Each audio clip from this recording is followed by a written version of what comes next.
chapter 8. That same day King Xerxes gave Queen Esther the estate of Haman the enemy of the Jews, and Mordecai came into the presence of the king, for Esther had told how he was related to her. The king took off his signet ring which he had reclaimed from Haman and presented it to Mordecai, and Esther appointed him over Haman's estate. Esther again pleaded with the king, falling at his feet and weeping. She begged him to put an end to the evil plan of Haman the Agagite which he had devised against the Jews. Then the king extended the gold scepter to Esther, and she arose and stood before him. "If it pleases the king," she said, "and if he regards me with favor and thinks it is the right thing to do, and if he is pleased with me, let an order be written overruling the dispatches that Haman son of Hammedatha the Agagite devised and wrote to destroy the Jews in all the king's provinces. For how can I bear to see disaster fall on my people?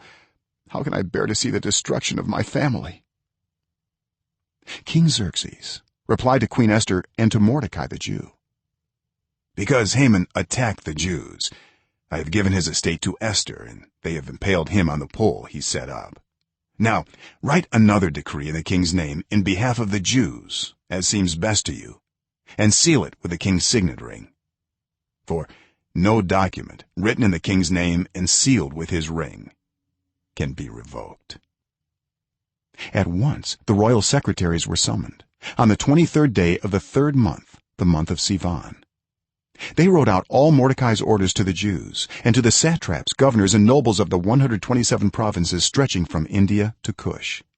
These orders were written in the script of each province and the language of each people, and also to the Jews in their own script and language. Mordecai wrote in the name of King Xerxes, sealed the dispatches with the king's signet ring, and sent them by mounted couriers who rode fast horses especially bred for the king.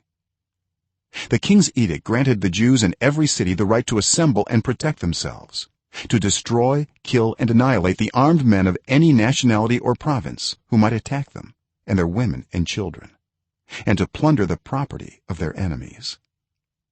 The day appointed for the Jews to do this in all the provinces of King Xerxes was the 13th day of the 12th month, the month of Adar. A copy of the text of the edict was to be issued as law in every province and made known to the people of every nationality, so that the Jews would be ready on that day to avenge themselves on their enemies.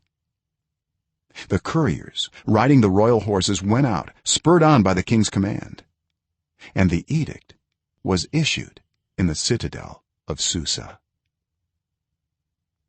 When Mordecai left the king's presence, he was wearing royal garments of blue and white, a large crown of gold, and a purple robe of fine linen, and the city of Susa held a joyous celebration. For the Jews it was a time of happiness and joy, gladness and honor. In every province and in every city to which the edict of the king came, there was joy and gladness among the Jews, with feasting and celebrating. And many people of other nationalities became Jews, because fear of the Jews had seized them.